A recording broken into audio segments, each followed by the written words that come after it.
Welcome to భక్తి waves Telugu channel. భక్తి waves Telugu channel subscribers అందరికీ ధన్యవాదములు. మన భక్తి వేవ్స్ తెలుగు ఛానల్ ఏప్రిల్ 28వ తారీఖు నాడు మానిటేషన్ అయింది. యూట్యూబ్ పార్ట్నర్గా మనకి పర్మిషన్ వచ్చింది.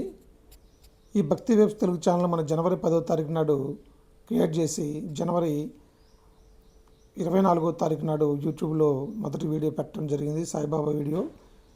మనకి ఫిబ్రవరి 24వ తారీఖు నాడు 3000 గంటలు అయిపోయిన తర్వాత మినీ మానిటేషన్కి అప్రూవ్ అయింది. మినీ మానిటేషన్కి అప్లై చేసిన తర్వాత రీజ్డ్ కంటెంట్ రావడం జరిగింది. దీనికి మళ్ళీ రీఅప్లై చేసిన తర్వాత మన ఛానల్ని అపీల్ చేస్తే ఆ ఛానల్ అప్రూవ్ కాలేదు. అదే కష్టపడి మళ్ళా ఎందుకు మానిటేషన్ కాదని చెప్పి మళ్ళీ ఈ ఛానల్ని మళ్ళీ నేను దృష్టి పెట్టి లైవ్ వీడియోలు చేయడం మొదలుపెట్టాను. ఆ తర్వాత మళ్ళీ ఏప్రిల్ 2వ తారీఖు నాడు మానిటేషన్కి ఎలిజిబిలిటీ అయింది. మానిటేషన్కి అప్లై చేసిన తర్వాత ఏప్రిల్ 2వ తారీఖు నాడు అవకాశం ఇస్తే నేను ఏప్రిల్ 26వ తారీఖు నాడు మానిటేషన్కి రీఅప్లై బటన్ నొక్కాను. ఈరోజు ఏప్రిల్ 28వ తారీఖు నాడు మానిటేషన్ విజయవంతమైందని చెప్పి యూట్యూబ్ నుంచి ఒక మెసేజ్ వచ్చింది. ఈ మానిటేషన్కి అప్రూవ్ కావడానికి కారణం భక్తి వేవ్స్ తెలుగు ఛానల్ సబ్స్క్రైబర్సు మరియు ఛానల్ను ఎంతగా ఆదరిస్తున్న ప్రేక్షకులకి అందరికీ కూడా ధన్యవాదములు.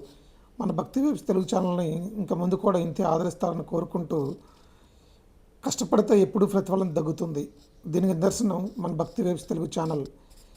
ఎవరు కూడా నిరుత్సాహపడకుండా మొదట నిరాశ చెందిన తర్వాత దాని విజయం వచ్చిన తర్వాత మనకి ఎంతో ఆనందంగా కలిగిస్తుంది. ఈ ఆనందంలో మనకి ఎంత చేసినా, ఎంతో కష్టపడి పనిచేసిన శ్రమ అంతా పోయి మనకి ఈ ఆనందం అదంతా కూడా ఒక ఆనందంగా మిగిలిపోతుంది. అందుకని ఎవరైనా కష్టపడి పనిచేయండి, దాని ప్రతిఫలాన్ని పొందండి.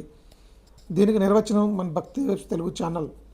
ఎందుకంటే మన భక్తి వేవ్స్ తెలుగు ఛానల్ 90 రోజుల్లోనే మానిటేషన్ దిగ్విజయంగా పూర్తి చేసుకొని మీ ముందుకు ఉంది. ఇలానే మున్ముందు కూడా మన భక్తి వేవ్స్ తెలుగు ఛానల్ని ఆదరిస్తారని కోరుకుంటూ, మనస్ఫూర్తిగా కోరుకుంటూ, మన భక్తి వేవ్స్ తెలుగు ఛానల్ సబ్స్క్రైబర్స్ అందరికీ ధన్యవాదములు తెలియజేస్తున్నాను మరొకసారి.